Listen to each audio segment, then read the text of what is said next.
saya akan menjelaskan tentang manfaat filsafat ilmu bagi perkembangan pembelajaran PPKN dari KD 1.3 kelas 10 SLTA semester ganjil kurikulum 2013 yang berbunyi menghargai nilai-nilai terkait fungsi dan kewenangan lembaga-lembaga negara menurut Undang-Undang Dasar Negara Republik Indonesia tahun 1945 secara adil. Baiklah, sebelum kita membahas mengenai manfaatnya, terlebih dahulu kita harus mengetahui apa itu filsafat dan filsafat ilmu. Filsafat adalah induk dari segala ilmu pengetahuan atau sering disebut mother of science, sedangkan filsafat ilmu adalah bagian dari filsafat yang menjawab beberapa pertanyaan mengenai hakikat ilmu. Kemudian, dalam ilmu filsafat ada 3 komponen yang sangat penting, yaitu ontologi, epistemologi, dan aksiologi.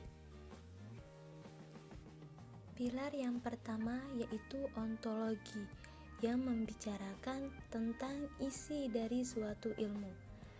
Isi dari KD 1.3 yang pertama yaitu mengidentifikasi lembaga-lembaga negara Republik Indonesia menurut Undang-Undang Dasar Negara Republik Indonesia tahun 1945. Yang kedua yaitu menyaji hasil identifikasi lembaga-lembaga negara Republik Indonesia menurut Undang-Undang Dasar Negara Republik Indonesia tahun 1945. Yang ketiga yaitu menunjukkan nilai-nilai disiplin terkait fungsi dan kewenangan lembaga-lembaga negara menurut Undang-Undang Dasar Negara Republik Indonesia tahun 1945 sebagai bentuk sikap beriman dan bertakwa. Dan yang terakhir yaitu menunjukkan sikap kebersamaan terhadap lembaga-lembaga di sekolah sebagai cerminan dari lembaga-lembaga negara. Cabang yang kedua yaitu epistemologi. Epistemologi membicarakan tentang metode atau proses bagaimana suatu ilmu itu didapatkan. Pada dasarnya, KD 1.3 ini bersumber dari Undang-Undang Dasar 1945 dan Undang-Undang, di mana di dalamnya sudah diatur mengenai fungsi dan kewenangan lembaga negara.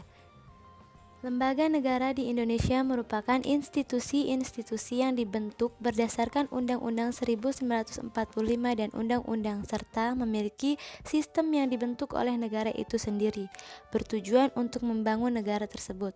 Undang-Undang Dasar Negara Republik Indonesia tahun 1945 sebagai konstitusi Indonesia mengatur keberadaan lembaga-lembaga negara mulai tugas, fungsi, wewenang, sampai pada susunan dan kedudukannya.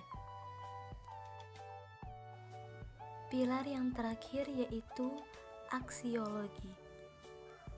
Aksiologi adalah cabang filsafat ilmu yang membicarakan nilai guna atau manfaat dari suatu ilmu.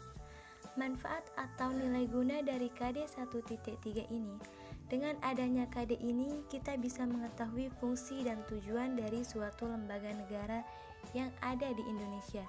Contohnya seperti lembaga tinggi negara Mahkamah Agung yang bekerja sama antar lembaga di dalam dan di luar negeri, serta pendidikan dan pelatihan tenaga teknis dan tenaga administrasi peradilan di lingkungan Mahkamah Agung dan peradilan di semua lingkungan peradilan.